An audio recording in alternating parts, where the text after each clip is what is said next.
She's the author of the bestseller, Saving Women's Heart. And we're very lucky to have you here. I think we know you're a great speaker, but also the topic is so important that we get the double lucky.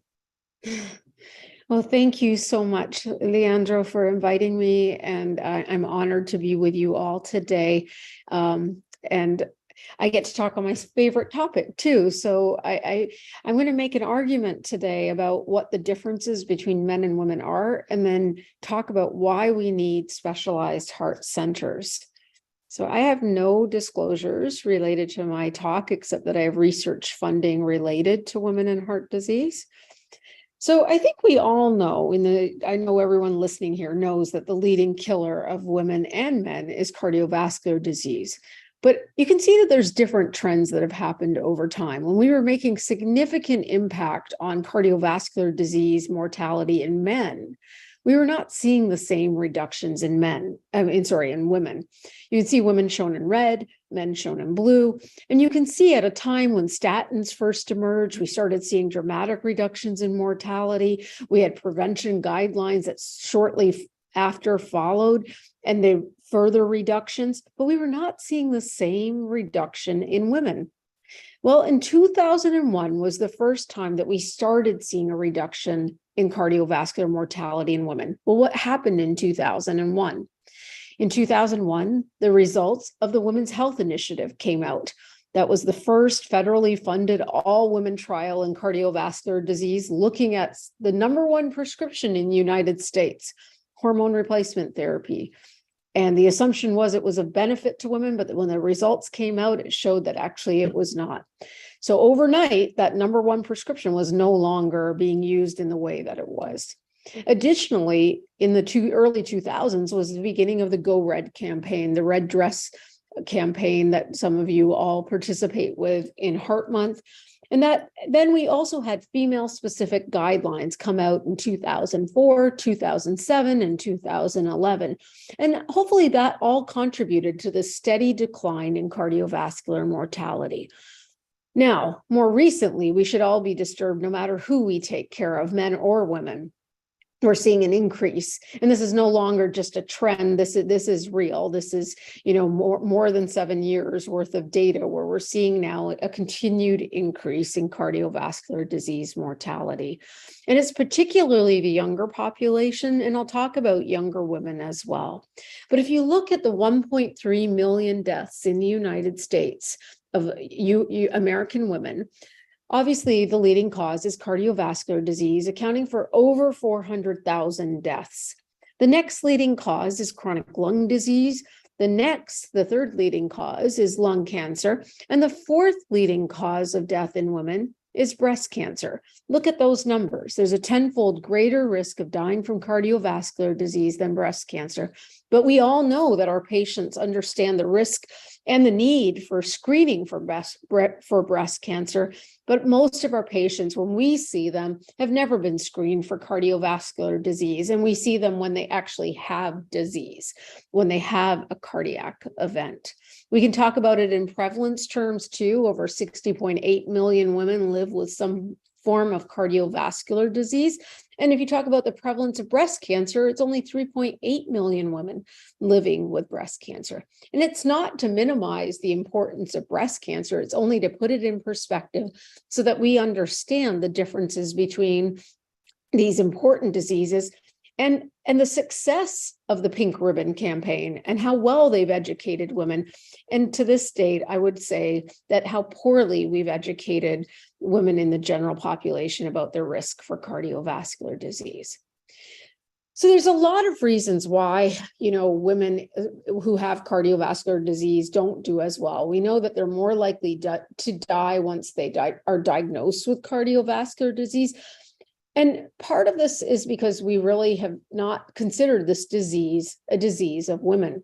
When I was in medical school at University of Toronto, Dr. Nanette Wenger spoke at my school. And so this was many years ago, but she said, and this is a quote that I always use because she said that we've taken a bikini approach to women's health, essentially looking at the breasts and the reproductive system when we talk about women's health. We ignore the rest of a woman.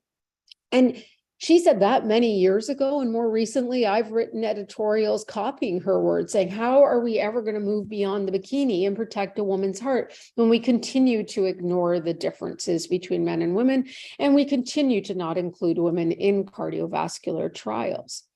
So we know that women remain under-recognized. We know women are underdiagnosed. We know they're undertreated and underrepresented in trials of cardiovascular disease. And of course, our goal should be to prevent cardiovascular disease in women. But even if we talk about it from that perspective, the risk factors for cardiovascular disease are undertreated in women more than men, and often underappreciated, particularly the sex difference ones. But let's go through some of the reasons why women, once they're diagnosed with cardiovascular disease, why they don't do as well as men.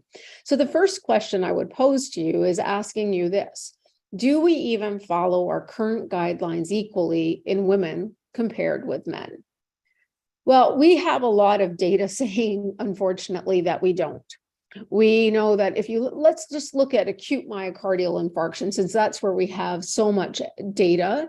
And we know we use these measurements as quality of care measurements. We know that when you compare women to men, women are less likely to go to the cath lab and less likely to receive PCI. They have much longer door to balloon times than men. If you want to talk door to needle times, they're also longer for women compared with men, and they're less likely to receive thrombolytics in the hospitals that don't have PCI.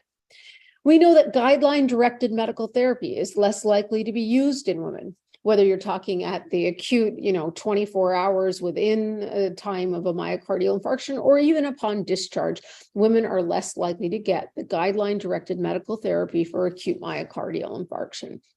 We know women are more likely to be readmitted after a myocardial infarction. It shouldn't surprise us because we don't treat them as aggressively, so they come back. We don't refer them to cardiac rehab in the same way as we do men. And we know that these trends persist over time. We've looked over 20 years, and it's gotten a bit better, but we still see these glaring gaps.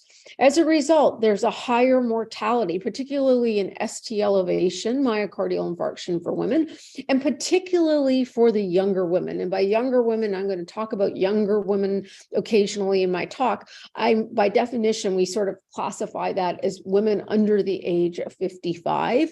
So you'll see that there's differences in that group, but also greater mortality in that group. And it doesn't matter where you look at this problem. This is a global problem because we've looked in the US, of course, we've looked in Canada, we've looked all over the world, and anyone that has data based on sex, we will find differences in how aggressively we treat women compared to men. So it's not just one country's problem, or that one country doesn't treat women well, or it really is a global issue.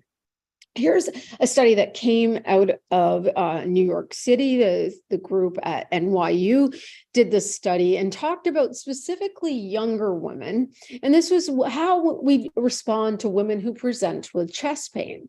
And they looked using the National Hospital Ambulatory Medical Care Survey, looking at all admissions to the emergency room from 2014 to 2018.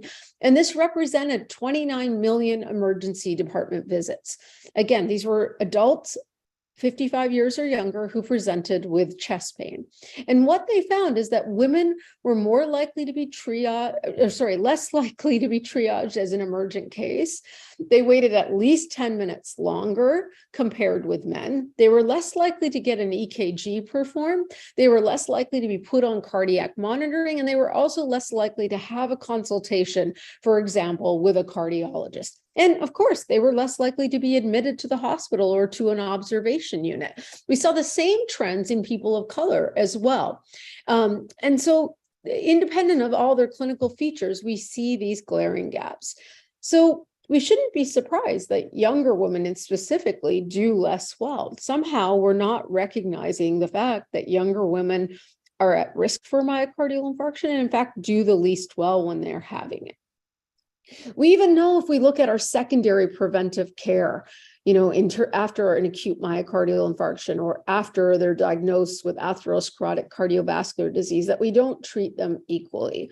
So if you just look at the left, the figure on the left, this paper looked at patients who had known ASCVD, and simple measurement, they looked at, did they receive a statin or no statin? Because they all should be on a statin, and they should all be on a high intensity statin for that matter.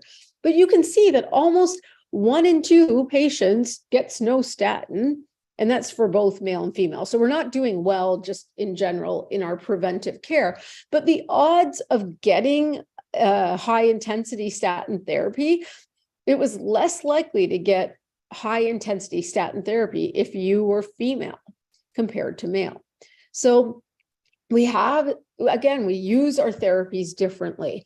The study on the right-hand side by Aurora and all that was published in Circulation in 2019 was looking at just young people, again, the people under the age of 55, and looking at acute myocardial infarction, and did they get aspirin or antiplatelet agents? And they saw aspirin was pretty equal between men and women, but any other antiplatelet agent was less likely in women. Lipid-lowering agents, beta blockers, again, less likely in women. And again, the same differences in invasive angiography and coronary revascularization, greater gaps in women compared to men.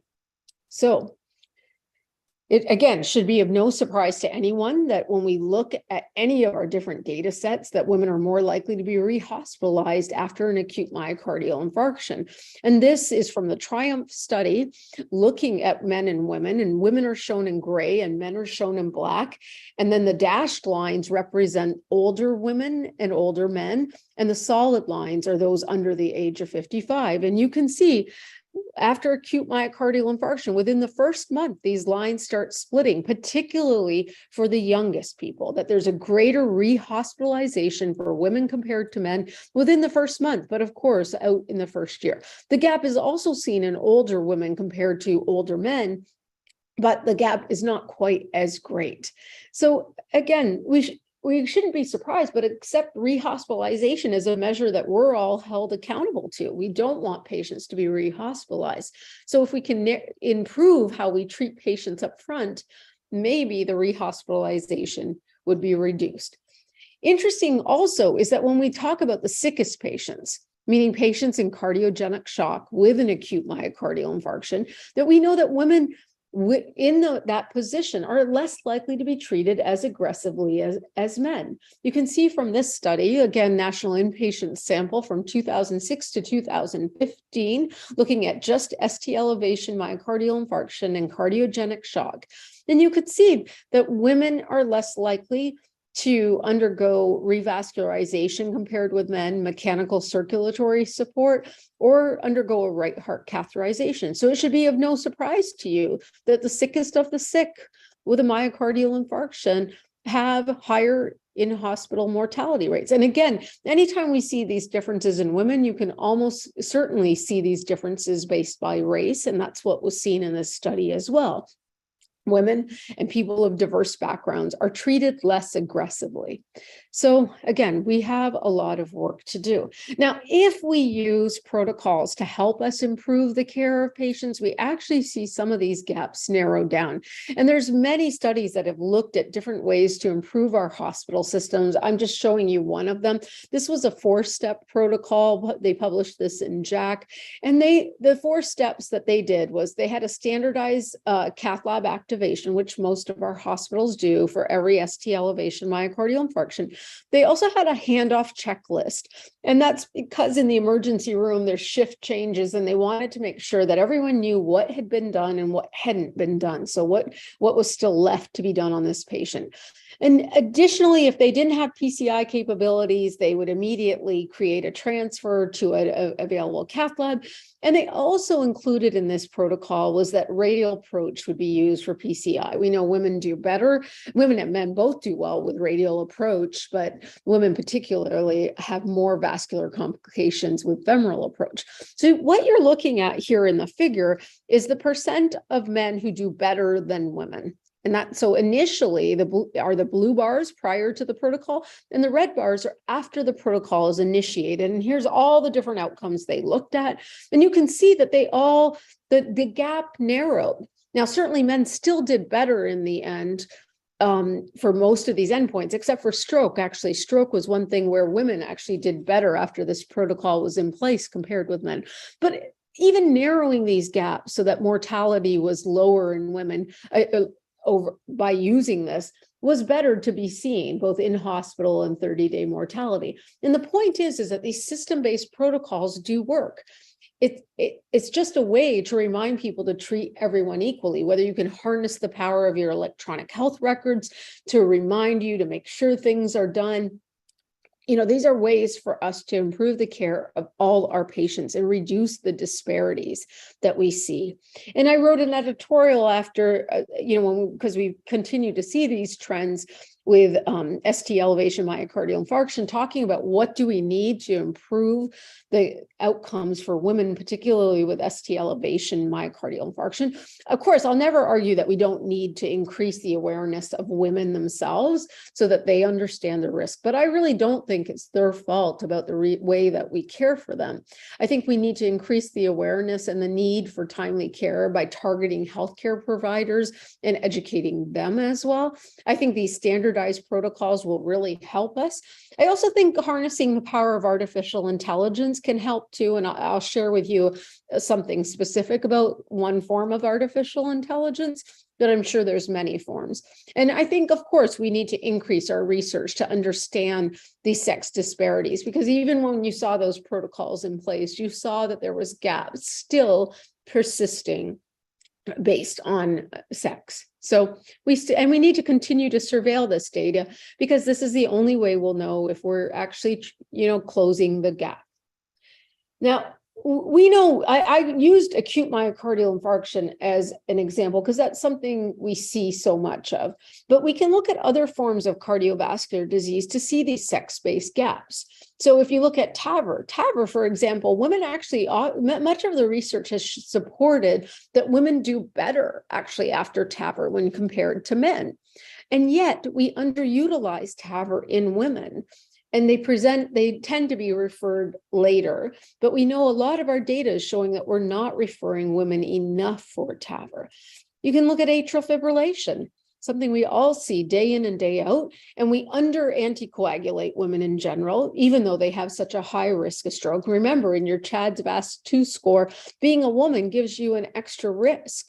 You get an extra point for being a woman, and that is not a good thing. So they are at a higher risk of having a stroke as it is anyway, and yet we under anticoagulate them. We often don't offer the newer oral anticoagulants to them, and we also don't offer them rhythm control or ablation.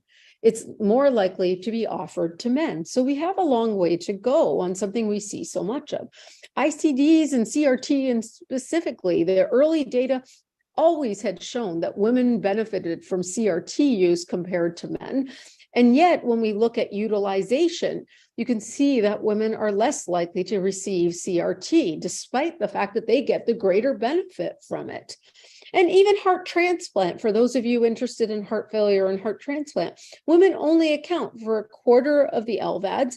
And so it should be of no surprise that they also account for a quarter of the transplants. And there is some other reasons about why, and choices of patients about why they might not want a heart transplant, but nonetheless, we can be doing better. And I think that there's a lot, we could talk about all different forms of cardiovascular disease, and I bet you we can find sex differences.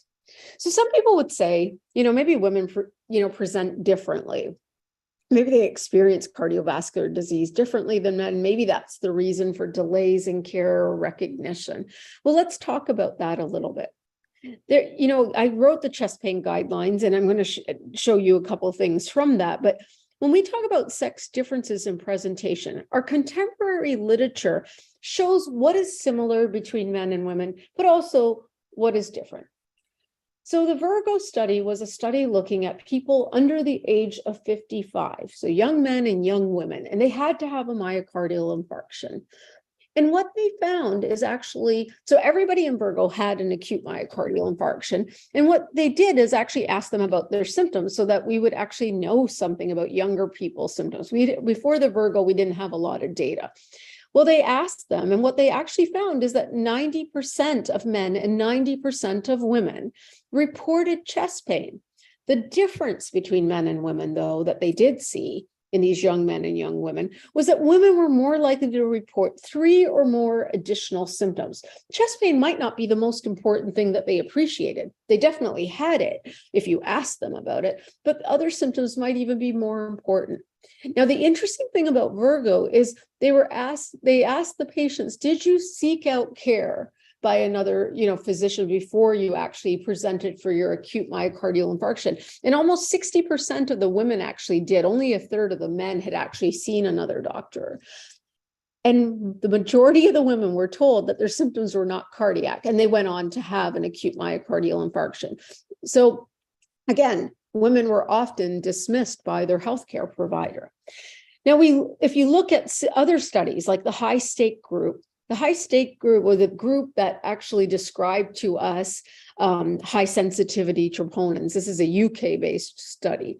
And they also collected symptoms. And you can see here, they made a bullseye diagram, women in red, men in blue, asking them about their symptoms. And again, the same thing, 90% of women reported chest pain. And the type of symptoms they had were what you would consider typical symptoms for an acute myocardial infarction. As you can see, the way that they labeled these, all the things that we learned during medical school about the type of symptoms they experience. The majority of women experience them, and actually more women experience them than men. The Hermes study was another study that it hasn't been published, but it was presented at ESC in 2019. And I think we're still waiting. I've reviewed this paper at least twice now, so I don't know where it's going to land, but anyway, what it did was something I think was very novel. They used cardiolinguistic technology, so a form of artificial intelligence that simply listened into the conversation between the doctor and the patient. And anytime it heard the patient say chest pain, it recorded that it heard chest pain. And again, it should be of no surprise, but 90% of women, you can see here, reported chest pain symptoms, and about the same number of men, same symptoms. So again, I think when you remove the bias by using AI, you will hear chest pain. What we have to do is check our biases in at the door when we're seeing patients and make sure that we're actually listening to what our patients are saying. And it's for this reason that when we made the chest pain guidelines, and I hope you've read them, and if you haven't, maybe I can talk to you about them at another time, but we said that, we really need to redefine chest pain. Chest pain as a class 1 recommendation. Chest pain should no longer be described as atypical because it is unhelpful in determining the cause and can be misinterpreted as benign. And in fact, anytime my fellows used to say that this person has atypical chest pain, they weren't running to me. They were actually not running, and they were saying this patient is non-cardiac. But the way that atypical really means is presenting in a different way, but that's usually not how we're using it. And we actually say that now you should describe chest pain as cardiac if you think it's cardiac, non-cardiac if you think it's not cardiac, and possibly cardiac if you don't know. These are more specific to the potential underlying diagnosis and will be more helpful so that we don't ignore patients and their symptoms. We also, in the guidelines, said that accompanying symptoms are important to recognize in women. The fact that women do report those 3 or more additional symptoms, we should be aware of that. But the most important thing, I think, is this class 1 recommendation here, which is that women who present with chest pain, we should understand that they are at risk for underdiagnosis, and potential cardiac causes should always be considered because women and men experience ischemic heart disease. And we want to narrow the gap that is persistent in our cardiac literature. Now, of course, there's other sex differences in women, and I'm a preventive cardiologist. So, I mean, in terms of even identifying risk factors, do risk factors affect women in the same way as they do men? And we know even for the traditional risk factors, and I know you all know all these risk factors, but when we ask about these risk factors in our minds, we should be appreciating things that are different. For example, if you have a diabetic woman, having diabetes as a woman is a higher risk for cardiovascular disease for women compared with men. Hypertension actually also has a greater risk for women compared with men.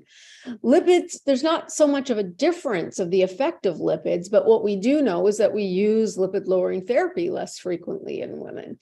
And we know women have more markers of inflammation and are more likely to have diseases of inflammation, things like rheumatoid arthritis and lupus. And yet those are distinctly now risk enhancers, and we should appreciate that they're at a greater risk for cardiovascular disease. When we use our ASCVD risk calculator, we certainly know that there's a choice here, male or female, but beyond that, there's a lot of things that are probably missing.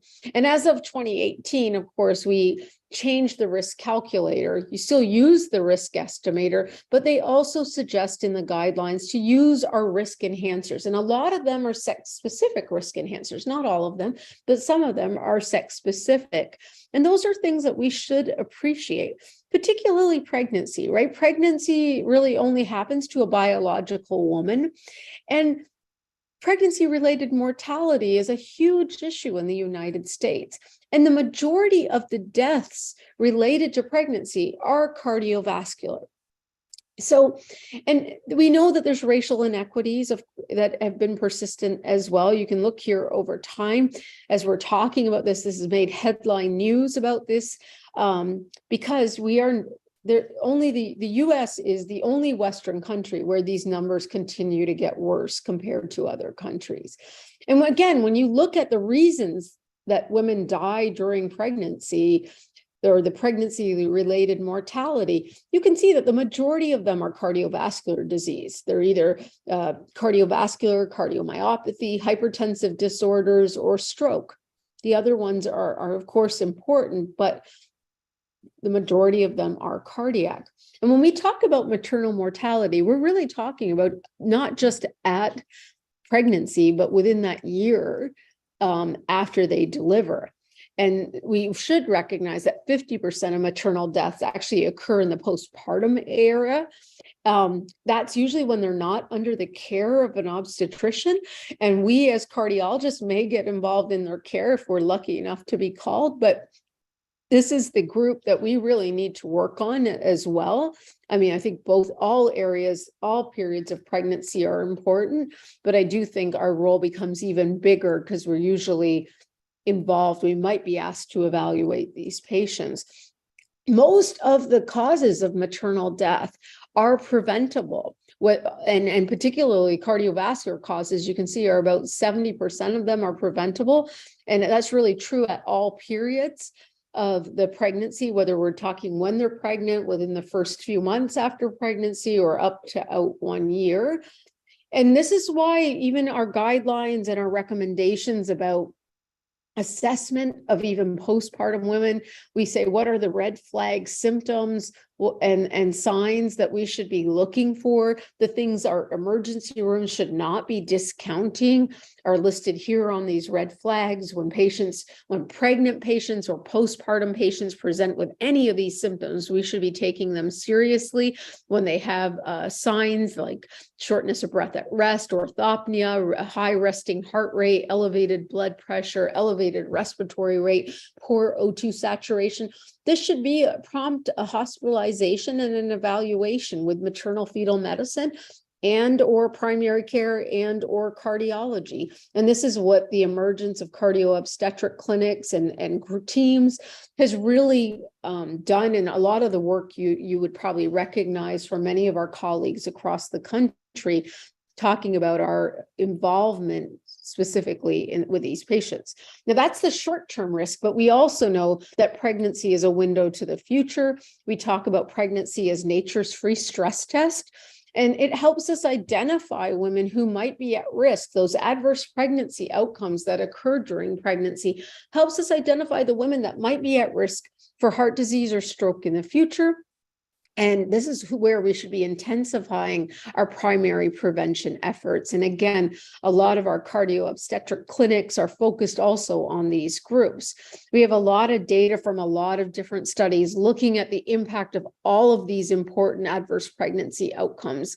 Preeclampsia or any type of gestational hypertension, any pregnancy-related hypertension is associated with a greater risk, not just of developing hypertension, but also of heart disease, stroke, and heart failure, as well as diabetes. Gestational diabetes is associated with a greater risk of cardiovascular disease. So it's not just the future risk of diabetes, even independent of that. Preterm birth, small for gestational age, there's smaller amount of literature related to them, but they are still standing out as independent risk factors. So we, again, need to be identifying these patients who are at risk. And I can show you some of the data. I mean, this is from the Northern Finland cohort. They followed all women who gave birth in 1966 and have followed them out for multiple years. And you can see any type of hypertension compared to Black, which is the normotensive line here. They had a greater risk of whether you talk any cardiovascular disease, myocardial infarction deaths. They also showed in that study that they had a greater risk of chronic kidney disease and a greater risk of diabetes. This was replicated in the UK Caliber study, which is again a population study of women in the UK. And they showed not just the atherosclerotic cardiovascular disease, but the risk of atrial fibrillation, the risk of heart failure. So again, it is a window to the future. Gestational diabetes, this is data from France. These are all women who gave birth from 2007 to 2008. They just followed them for 7 years, just 7 years. They're still quite young women. And you can see within that 7-year time, they had a greater risk of a myocardial infarction and stroke and angina. Then this was of 62,000 of the 1.5 million births in France. They're pretty profound. And this is what we're saying. These are the premature cardiovascular disease. We're not talking about getting cardiovascular disease when you're in your 70s or 80s. We're talking, again, within the 10 years after delivery. We did some work here on preterm birth and showed, again, the association with a greater risk for cardiovascular disease and stroke by doing a meta-analysis of a bunch of different studies, independent of the cause for the preterm birth. So again, we don't entirely know what the underlying cause for cardiovascular disease is. Is it something switched on during pregnancy? Is it that they had risk factors before pregnancy? Is it a vascular response, which we know pregnancy is a vascular response, but might we get clues from the placenta? Again, these are all questions and research that's ongoing right now, and there's emerging answers. I will tell you that this area is really growing exponentially. But the important thing is recognizing them at a greater risk for cardiovascular disease and then being able to do something about it, at least from a preventive effort. So we talk about this as the fourth trimester, and we coined this term. Actually, I wrote this with two obstetrical colleagues of mine. It was an ACOG presidential task force statement where we coined the term the fourth trimester to really mean not a trimester, but any time after you deliver. And we said, there's some things here that are specific to OB, but one of the most important things was, the risk for cardiovascular disease, screening for diabetes, hyperlipidemia, and other cardiovascular risk factors that should occur, hypertension, treating this, because we've often thought of once the patient delivers, and lots of these problems disappear, right? The gestational hypertension may disappear. The gestational diabetes often disappears, and nobody talks about the future risks to these women. And so I hope now that we have so many cardio-obstetric clinics popping up across the country that we can change this. But this is where cardiologists enter the picture. Again, there's other risk factors specific to women in terms of age of menopause. Early menopause puts you at a higher risk for cardiovascular disease. Early menarche as well is associated with a greater risk of cardiovascular disease, and even time of the first birth is associated with a greater risk of cardiovascular disease. So when we take care of our women patients, depending on what age you're seeing them, I think it's always an opportunity to talk about prevention. And we wrote this paper and put in this diagram that some of you might well know, really to think about who are you seeing in clinic and what are the type of things you want to ask them about prevention. And it's just important to understand that for younger women, there are things that might heighten your concern for cardiovascular risk. Reproductive years, of course, there's things that can occur that we should be asking about. And of course, in our older women, asking about traditional risk factors, as well as menopause, hormone replacement therapy use, and to also appreciate that they don't always have canes, although we put them in the picture just to be graphical, to distinguish between women across their lifespan. So my approach when I take care of patients, I still use the ASCVD risk score. But I then talk about their family history, which never has entered into the ASCVD risk score. I also try to identify high-risk women. Veteran women, we should note, if you guys take care of any vets, that veteran women are at a higher risk. They have a higher rate of traditional risk factors, but also some unique risk factors that exist in that population, including sexual trauma and depression and PTSD that increase their risk for cardiovascular disease. Also, Black women, South Asian women are at a higher risk. There are some sex-specific risk factors, and we've talked a bit about some of them. I didn't get to talk about every single one of them, but again, those are things that we should be asking about as well. Those are the risk enhancers that help us risk stratify and make decisions about other types of imaging, for example, that we might do to make a better risk assessment for women. We should ask them about female predominant conditions like lupus, rheumatoid arthritis, breast cancer. So that would, again, help us know what's going on. And that, to me, is how you personalize it for the patient. We don't need fancy genetic tests if we haven't talked to them, if they're a biological man or a biological woman, and appreciated the unique things that occur just to them. Now, I want to touch at the end about the inclusion of women in cardiovascular trials, because it is important to appreciate that women have often been left out of cardiovascular trials. And I love this cartoon. It's funny, but it's also sad. And it's so true in cardiology. We have studies of fruit flies, mice, hamsters, frogs, monkey, and men with this condition. But medical research using women as subjects just never occurred to anyone. And sadly, this is so true in cardiac disease because we have ignored women and left them out of a lot of our studies. One of the cardiologists that tried to make a change was Dr. Bernadine Healy, and she did make a change. Dr. Bernadine Healy was the first woman to head up the NIH. And when she was there, she talked about this Yentl syndrome. She used Yentl as an example. And for those of you that don't know the story of Yentl, it's a book and also a movie with Barbara Streisand. So you can watch the movie version if you don't want to read the book. But basically, Yentl wanted to study the Talmud. And the only way she could was to disguise herself as a man. Being just like a man or disguising yourself as a man seemed to be the way to be taken seriously. And Dr. Healy used this as an example to convey that maybe that's the reason we were missing women in the 90s, was just because they had to present for our trials in the exact same way as men. And maybe they don't. Maybe there's differences between men and women, but we had never really talked about them.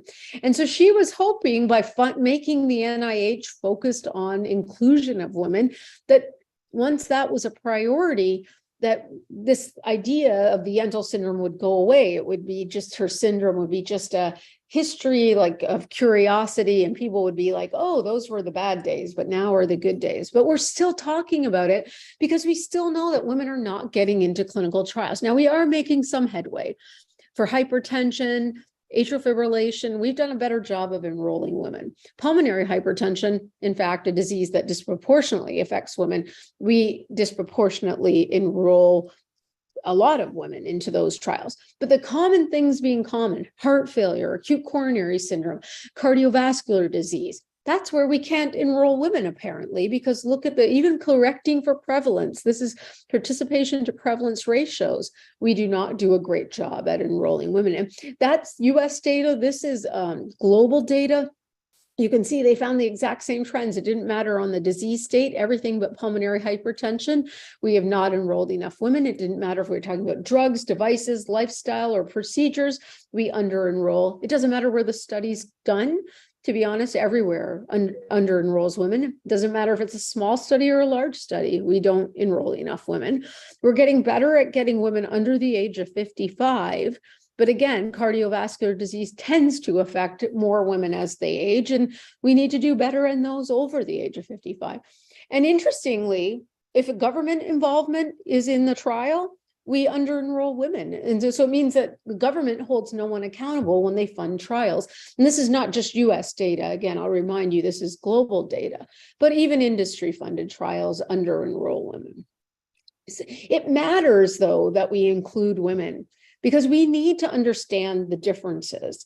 Those differences, if we talk about the biological differences, meaning the sex of men versus women, every cell in the body has a sex, and therefore every gene and molecule is influenced by sex. If we don't understand just simply the biological differences, for example, metabolizing drugs, that a woman might metabolize something faster or slower than a man, we will never really appreciate and take effective care of 52% of the population. They are not a minority. Of course, gender matters too, and gender is a social construct, and how you are seen by a society also matters, and we need to be studying all of it. But again, by just not enrolling women into trials, we don't find anything out about sex or gender. And just using, again, ischemic heart disease as an example, just because it's something we see day in and day out, women we know that obstructive coronary disease is not seen as frequently in women compared with men. And now that we are studying this, now we're learning that ANOCA is pretty common, ischemia with no obstructive coronary arteries. We know there's like a more female pattern versus a more obstructive pattern that we see in men. And we need to appreciate these differences. I've already told you about the differences in risk factors, the differences in presentation, but including things like this less obstructive burden, SCAD presentation that we see. There's differences in access to care that I already showed you, that we don't treat women equally to men.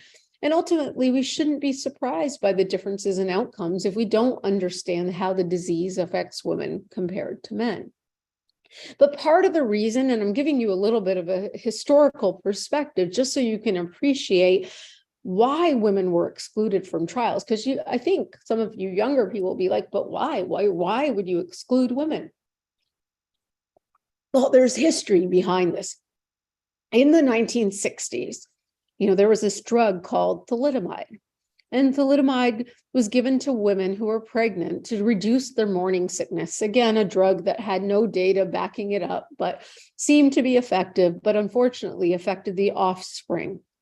Almost immediately after that was recognized, because the thalidomide was released in Europe, the FDA immediately said in 1970 that we are excluding women of childbearing potential. Not even that they were childbearing, but just of childbearing potential, you could not be in a trial. And that was to some degree, a downhill slope, because then people really didn't put women in trials. Now, in the 80s, the FDA did actually make some requirements about some specific subgroups that they wanted to see before they approved drugs. Unfortunately, they did not include race or sex as those specific subgroups. But it was in the 80s that the NIH started talking about where were the women in the studies. They didn't make any broad recommendations. They just said women should be included in studies. In the 1990s, though, under Bernadine Healy's leadership, that's when the Office of Women's Health Research was established. Congress at that time was pushed to mandate inclusion of women in trials, and the FDA finally removed the restrictions of including women of childbearing potentials in the studies. But again, it still took a long time to get women back into those trials. Now, in the 2000s, the FDA actually had a pregnancy exposure registry to try to learn about drugs that women got when they were pregnant because they had to, just to see, because we were never going to do big trials on pregnant women. In 2010, the FDA did make some expectations, though, suddenly for medical devices, because they did start being called out that many of the device applications to the FDA had excluded women, or even if they included women, they didn't report anything about those results if they were different in men and women. And a lot of our ICD data, you might recall early on, they just reported it all, and then they reported out in subsequent papers the sex differences, if they even enrolled women. And some of them in the early ICD data was very small percentages of women, but some, like I already showed you with the CRT data, they actually found greater benefit in women compared to men. But what is even more shocking is that it's only in 2022 that the FDA has now included a framework to include sex and gender in device reporting. That just happened in 2022. And the Institute of Medicine put out also this document on improving representation in clinical trials and research, talking about sex and about race.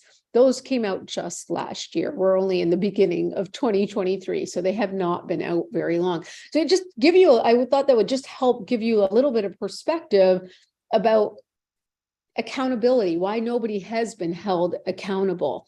Even in 2014, this paper came out by Janine Clayton, who heads up the Office of Women's Health Research at the NIH, and Frances Collin, who heads the NIH. They talked about the fact that, now we've said they should be included in trials, but they weren't doing that in cell lines or animal studies. So they talked about that we were going to have a policy, and it became into effect in 2016. So after this was published 2 years later, it's only now when people are applying for grants for cell lines and animal studies, you'll start seeing in the last 2 or 3 years that people have to report it. And what most basic scientists will tell you, it's more costly. And they used to always just buy male cell lines and male animal studies. I don't know why they didn't like the female mice. Maybe they had a pesky problem of also getting pregnant. But imagine all the things we would have learned had we been studying female mice or female cell lines. So we are really just, again, at the infancy. We're almost going backwards because, we usually study cell lines, then animals, then humans. And it's almost the reverse that's happened for the cardiovascular studies. And I just want to show you this too, that nobody is really held accountable, though. These are the FDA applications for drugs. So these are the trials that had been submitted. These are the drug trials submitted to the FDA for application. I want you to appreciate this light yellow line. That is cardiovascular disease. These are all the other disease states. They're all doing better. Look at GI, the bright yellow line, like the very strong orangey yellow line here. They have more women in their trials most recently, but we really don't do a great job. So all the new drugs that come out for us, it seems that it's easier to enroll men in them, and nobody's holding them accountable. We need the FDA to hold them accountable. We need industry to be held accountable. We need our NIH and institutions to also be held accountable. We know that diversity in trials continues to be an issue. They're underrepresented, as I told you, underreported. It limits the potential to more than 52% of the population. Then there's barriers. And anything I say about women, you can also replicate for people of diverse backgrounds, because we see the exact same problems. We've written a few papers on this, talking about ways to improve enrollment of women and also ways to improve enrollment of people of diverse populations. And part of that is making us look like our population, which means diversifying cardiology, using research staff, researchers, investigators who look like our populations. This is what will make it a difference. This will help us engage with our communities and create trust, and to understand our population better. It always takes people from similar backgrounds. So I think we need to do more of this. So again, the things that I think that can improve the care of women is, of course, this trials and diversifying our trials, applying our guidelines equally. Just simply following our guidelines could save so many lives. Again, reducing our bias in our care, thinking about that and thinking about ways to overcome the bias that enters our care every day. I do think women's focus centers can help, especially when there's such an emergence of new data, and I'll talk on that in a second. And if we continue to follow the metrics globally, I think this is really important for us to continue to measure our own systems, our national systems, and our global systems to say, have we done better? Every year we should do better. That's the way that we will improve the care for women, but also the way that we will improve the care of all people. Now, just an example of women's heart centers improving the care of patients with a disease that I already talked about that is more common in women, ANOCA. This paper was just published late last year in 2022 about a women's heart center in Canada. And the patients that attended a women's heart center and got a diagnosis of ANOCA or MANOCA did much better in terms of the psychological outcomes as well as the clinical outcomes compared to those people who had not been referred to a women's heart center. We followed it with an editorial talking about the role of women's heart centers, not only because they would be specialized in treating certain diseases like ANOCA and being able to better evaluate them, but also to get women involved into trials. So like specific to ANOCA, we have the Warrior trial and the MANOCA-BAT trial, as amongst many other trials in the country going on. And what we want to do is assess the cardiovascular outcomes. Can we improve their care? Do we know how to treat these diseases? And the answer is no, but this is the way that we'll find those answers.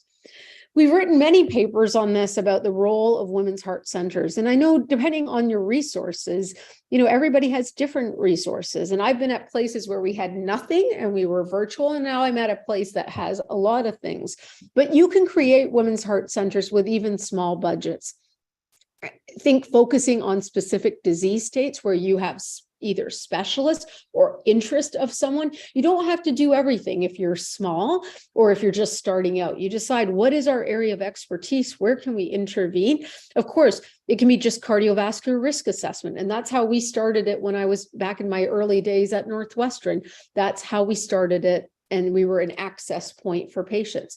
Now where I work, we do a lot with ANOCA and cardio obstetrics. And some of you might have seen that Henry Ford just opened their new cardio obstetrics clinic. And I think this is places that just focus on one thing, work and partner with their OB colleagues. They're going to have great success. And it's in an area of great need in Detroit. So I think it's going to be very, very good.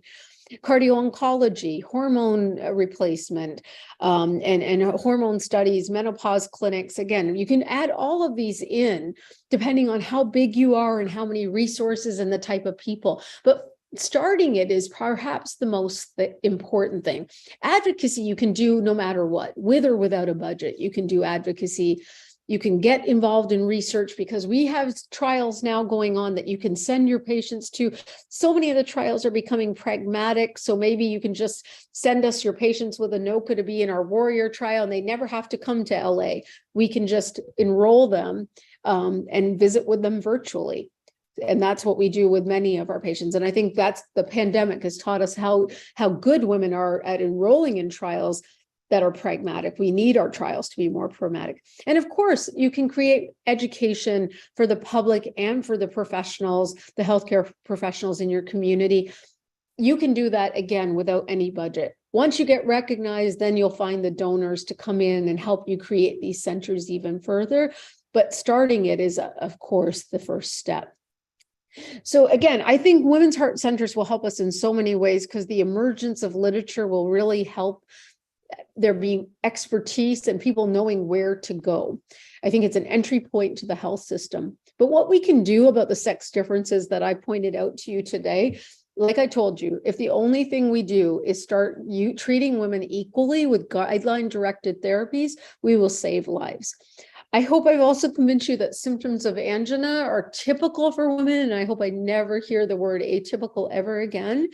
I think we all recognize that women are underdiagnosed, understudied, and undertreated in cardiovascular disease, and there's so much more work to do. So we really need all of you working with us. This is a team sport. It's not good enough that we have a few women's heart centers popping up. We need everyone interested in this. This is 52% of the population. The reason that we need to study women is that when we look for sex differences, we find them. So it helps us take better care of patients. And women's heart centers can improve the care of women because this emerging science needs champions. It needs an expert, and you can define yourself by your expertise. So I hope you'll join us with that. So again, thank you again for inviting me here today. Hopefully one day we'll all meet in person again. I'm looking forward to ACC, where I know many of you will attend as well. Thank you so much. That was wonderful. I learned a lot, and I love the concept that this could be done in many hospitals. Sometimes I think the idea of seeing like big women's heart centers may be a little bit daunting for some people that don't have the funds and don't know how to do it. So I love the idea of doing it even virtual. So I think Dr. Garcia will start with the first question. Marta, that was a fantastic presentation, and thank you for speaking to us today. Thank you for your work on the chest pain guidelines. Those were outstanding. Now, when I train, I have to admit, a few years ago, we use the words sex and gender indistinguishable.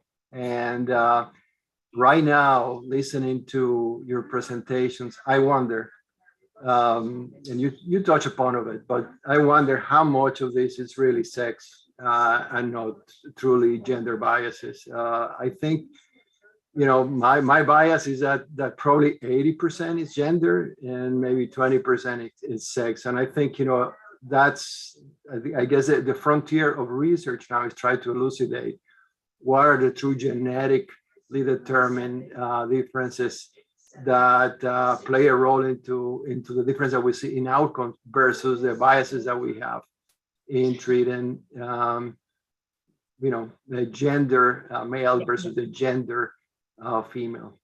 That's absolutely true. And I agree with you 100%. To be honest, when we talk about how we treat women and men differently, for example, the fact that they get guideline directed therapy less likely, that's gender, because it's how you see somebody. We have no, you know, unless you do the biological karyotype of the person, that's not what we're looking at. We're looking at how we approach men versus women, and really it comes down to bias.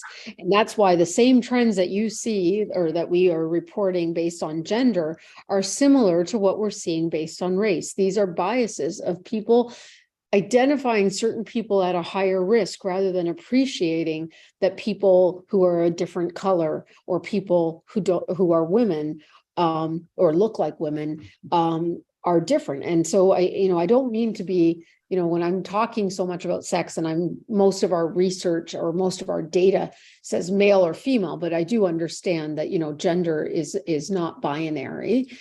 Sex is binary, but gender is not binary. And so we do need to be more precise in our words when we're describing what we are actually seeing. So for a good example of that is when we look at certain drug metabolisms, you know, if you look at in heart failure, for example, ACE inhibitors at a lower dose, women have just as good of a response, whereas men need a higher dose of an ACE inhibitor.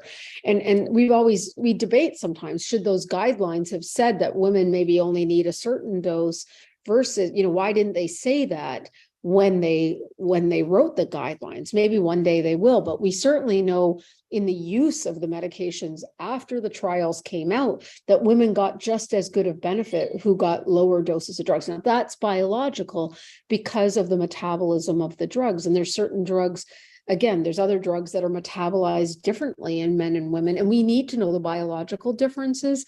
So I think both are important. And that's why it's so hard to separate too, when we're talking about that. And I think even the literature, when I get to review papers, I'm always like, well, when it says sex in the title, is it sex or is it gender? Which one are you really looking at? Thank you so much. We have a question from one of our fellows, but I want to ask you something in particular first that it could be useful for everyone. So we were going over what our fellows are doing, and many are going to interventional EP. I'm sure people see this all over. So how can people train in preventive cardiology or women's health? What are some pathways that they could do? Yeah, that's a great question. I think especially for women's health, there are emerging programs that are offering women's health fellowships. We are one of them. I'm not trying to advertise. I didn't ask Leandro to plant that question, but we have 3 fellow spots every year. Some come after their fellowship and some come before their fellowship. And it's awesome. And it's probably one of the only ones in the country that is offered, but it is something that other places I see now. We keep a list on them. If anybody's interested in the list, I can lead you to the website that we have, and we've tried to list all fellowships or training programs in women's health. Prevention is harder. You know, we've been hearing from a lot of young fellows telling us that in their training programs, they are not getting enough prevention. And that's why the American Society of Preventive Cardiology has become so popular with fellows lately. They've been coming to our conferences. They've been joining in astronomical numbers. We love it. Keep joining. But at the same point, we want to make sure that the fellowship programs actually do start understanding that needs to be part of it. We have a big role in prevention. And there is certain programs in the country that focus in prevention. They are not ACGME accredited, but I do know some people really interested in prevention do choose to do an additional year in it. But we are really trying to offer, even look for it in the next few months. We're going to be offering to the fellows a program that we will sponsor through the American Society of Preventive Cardiology. All you have to do is convince your program director for maybe a Friday off, but we're going to have a 3-day retreat for people interested in prevention, at least to give you an overview, just to give you this, you know, some, like at least some basics. But we hope some people will decide to do fellowships, and we're actually even trying to create a nationalized fellowship program. That's going to be a lot more work. And if also know that to be a fellow at the American Society of Preventive Cardiology is free as a fellow in training. So you can all you need is your letter from your program director. And it's a great way to be engaged in the education part that I think our fellowships are not providing. Thank you so much. So the question is from Irene, one of our first-year fellows that is interested in women's health. And she has a very challenging in a way. So we talked about educating the providers, but what are some of the best measures to educate women and our patients in general about their future risk? Yeah, you know, there's part of me that hates the fact that we want to empower patients or have to empower our patients so that they get better care. But we have to empower patients so they get better care right now where these glaring gaps exist. I think that the way, and I don't know if there's a right answer, Irene. I think that you're going to have to, you'll have to know your community and decide what needs to be done in your community. But I think it's grassroots. It's going to any women's program, going to particularly underserved. What we've learned from those surveys we do every year through the American Heart Association is that, you know, younger women don't seem to be understanding cardiovascular risk, but also people from minority backgrounds, from diverse backgrounds are not understanding the risk. And that's because we're not targeting them in the same ways. And so we need to do better. And if you're interested in advocacy or education to the public, find out how you can get involved. Find out especially if you speak a different language and you can go there and talk to the different people of different backgrounds.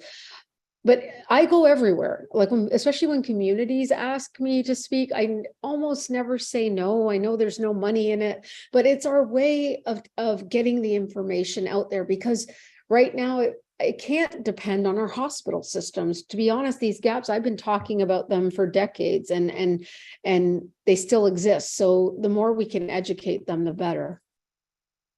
Thank you so much. There's a question from Rob Osfeld, or Director of Preventive Cardiology. He says, wonderful talk, and then he mentions how difficult to change behavior in general and in medicine in particular is, and how even if it's diet, and that's probably why we have these gaps that stay for so long. But he asks, how do you advise that we practically close these gaps on a day-to-day basis with patient care in your hospital or in a practical way? Not an easy question, but yeah, no, I think, and Rob, nice to virtually see you or not see you, but I know you're there, so thank you. I would say that one of the things that we need to do is focus on quality metrics. I think we need to change our health system. We are in the sick care business, not in the healthcare business. And I think one of the things we need to really do is put our money where our mouth is. We can write all about guideline-directed medical therapy, the 4 pillars of treatment of heart failure, the 4 pillars of treatment and prevention of AFib. We can all talk about what we want people to do, but when we measure and we see we aren't doing that, let's start having a health system that holds us all accountable. That how well our patients are doing, how much we're preventing disease should matter. I think Rob and I can both agree that, you know, as a preventive cardiologist, we're kind of the lowest on the totem pole. And yet I think we probably feel that we're saving more lives every day. And there needs to be value on that.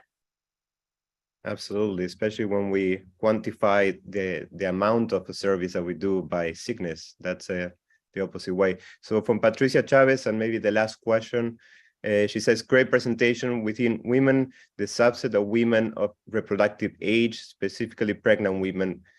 She's asking a question about this subgroup. What is your position on statin use during people in the reproductive age or pregnancy? Yeah, so the recently has been a removal of that very strong statement that used to say no statins when you're pregnant, and now they've really left it to the providers, and I agree with it, particularly for our patients with FH. 9 months without a statin therapy for patients with FH is a long time, and it should be a shared decision between the healthcare provider and the patient, talking about the risks and benefits. I think that, you know, maybe I wouldn't use it for somebody who has just a little elevation of cholesterol and say, well, we can probably be okay. But our FH patients, that's a long time to be exposed to high levels of LDL. And I think we're going to have more data, I think, about even pregnant women. We finally, you know, the CHAPS trial was one of the trials in pregnant women. Finally, we're getting trials in pregnant women. So I think that, again, hopefully we'll be better equipped to care for our pregnant patients and have more sound answers of why. But I think that, again, I think that was a good thing. There's also studies right now looking at statin therapy related to preeclampsia, if it can reduce that. So, you know, if it will improve endothelial function. So, you know, again, we'll find out also the safety data on that side as well. Thank you so much. Sorry, I know many people put many questions, but I couldn't go through all of them. Maybe we'll have to have you in person next time so we can ask for hours. But this was great. Thank you so much. No, thank you all.